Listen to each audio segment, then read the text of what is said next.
Richard Southern joins us for our daily business chat. And Richard, we begin with the Ontario's new guidelines for online gaming. They are opening up, the Ontario government is, Melissa, the online gaming market. You're soon going to be able to legally be betting on pretty much anything you want. We got a date for when this is going to start. The Ford government today said that privately owned gambling websites that are right now illegal, they can start legally operating in Ontario on April 4th. Now, these websites where you can place bets on sports, play casino games, they're everywhere. They advertise all the time. Poker Stars, Bodog, Jackpot City, all these names. They're technically illegal, though, in that they don't pay taxes in Ontario. That could be about to change because as of April 4th, they'll be able to apply to have legal status in Ontario. The government has created what's called iGaming Ontario, a subsidiary of the Alcohol and Gaming Commission to regulate all this. The Ford government will take 20% of the proceeds from these websites. That is a much smaller cut than what they take from these guys, the actual casinos. They take 55% from the casinos. So the casinos aren't happy about it. We have a statement in here from the biggest casino operator in Canada, Great Canadian Gaming. They actually operate the casino at Woodbine Racetrack. It reads, quote, "We are disappointed by today's decision, which puts thousands of good-paying jobs and billions of dollars in government revenue at risk in favor of jobless offshore online gaming. What's more, this comes after workers have spent 2 years anxious about their ability to return to work and support their families." So, Melissa, the online sites, they're happy about this. The actual casinos, they're worried about losing business. Okay, now you won't find Neil Young's music on Spotify anymore, but there's another music service that's proud to have him.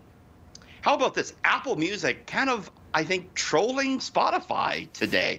Apple Music on its main page has a featured playlist of Neil Young with the title "We Love Neil." Now, of course, Neil Young, as you say, Melissa, pulled his music from Spotify on Wednesday in protest of controversial podcaster Joe Rogan. Neil Young says his beef with Spotify centers on the fact that Joe Rogan kind of has this habit of hosting guests that spread, as Neil Young says, lies about COVID vaccines. Joe Rogan has a deal with Spotify reportedly worth $100 million, which is likely why they sided with him over Neil Young. Apple stock was up 7% today, not because of this, but because they had good earnings yesterday. But that's kind of spicy, don't you think? Yeah, you got a little bit of a beef between the two services. Yep. Okay, now there might be something missing on the shelves the next time that you head to the liquor store. Not good news for a Friday. I hate to tell it to you. We got to tell you the straight news. We can't sugarcoat it, right, no. Melissa? So here it is. There could be a Crown Royal shortage going on. That's not your. I know that's not what you go for. It's not for me. It's a little too hard, a little too spicy for me. But for others, I know they're going to be disappointed for sure.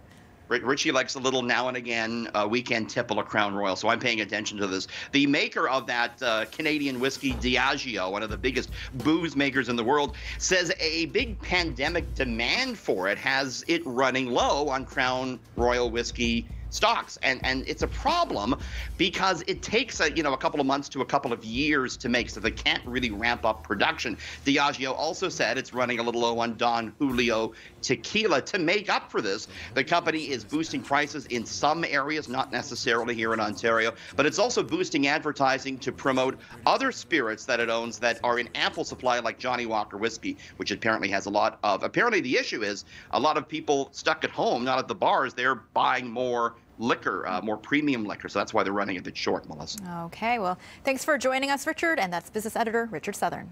Cheers.